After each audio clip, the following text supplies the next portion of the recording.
So I'll start with another story, kind of similar thing. This is just about three people who all die on the same day. This mystic, this evangelical pastor, and this fundamentalist preacher from Northern Ireland called Seamus, right?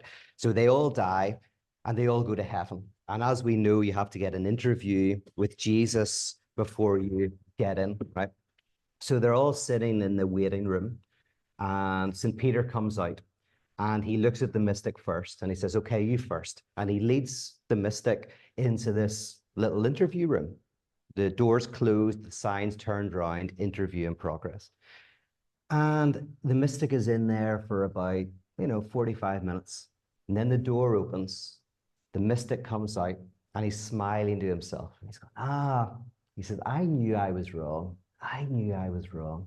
And then just walks into heaven, just smiling to himself. Next is the evangelical pastor's turn. The evangelical pastor gets up, goes into the interview room, the little signs turned around, and he's in there for about 3 hours, and suddenly the door flies open and the evangelical preacher comes out and he says, how could I have been so wrong? Distraught, walks into heaven. And then finally it's Seamus, this fundamentalist preacher from Northern Ireland. He gets up, he goes into the interview room, the signs turned around, and he's in there for about 8 hours. And after 8 hours, the door flings open and Jesus comes out pulling his hair going, how could I have been so wrong? That's a story I told at the very beginning of when I started speaking about this stuff. And it's in my first book called How Not to Speak of God. And in that first book, and the first time that I told that story, I interpreted it in the way that it was intended, right? So the way you're supposed to interpret that joke is the mystic is the one who's right, okay, right? The mystic goes into the interview room, realizes epistemological humility, before the absolutes, I'm always wrong, embraces that unknowing, embraces that humility, embraces a type of theopoetics, and then goes into heaven. And the joke is against the fundamentalist, right? The fundamentalist is so secure, won't budge, and then Jesus comes out and says, well, how could I have been so wrong? I'm now using this in I keep calling it my last book as if I'm going to die. If I do, that would be kind of interesting. That would be a good time to die because it's at the very end of this last book. And I tell it again, but now I'm on the side of the fundamentalist. And we're going like, oh, it's the fundamentalist who's right. In the mystic, you have epistemological unknowing. But with the fundamentalist, you have ontological unknowing. What the fundamentalist does now, without realizing it, is so questions the absolute that the absolute realizes that they don't know what's going on.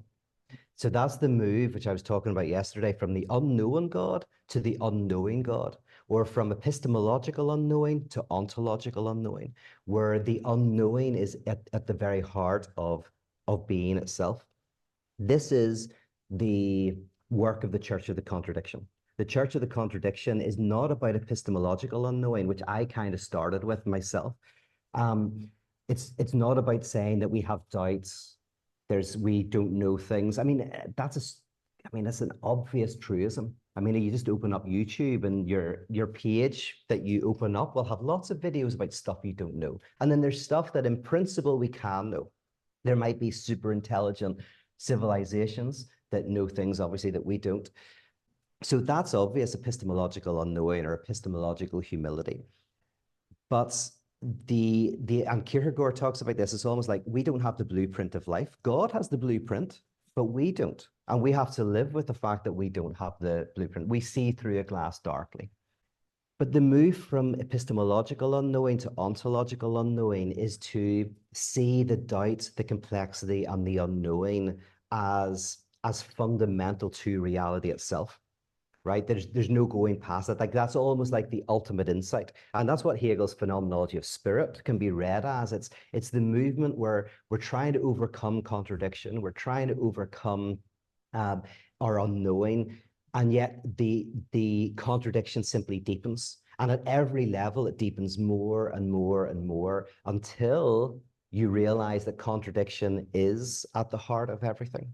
And you could almost say that at every major moments of transformation in the universe, it's a deepening of contradiction from nothing to being, from being to life, from life to consciousness, from consciousness to self-consciousness. All of these, the contradiction kind of deepens.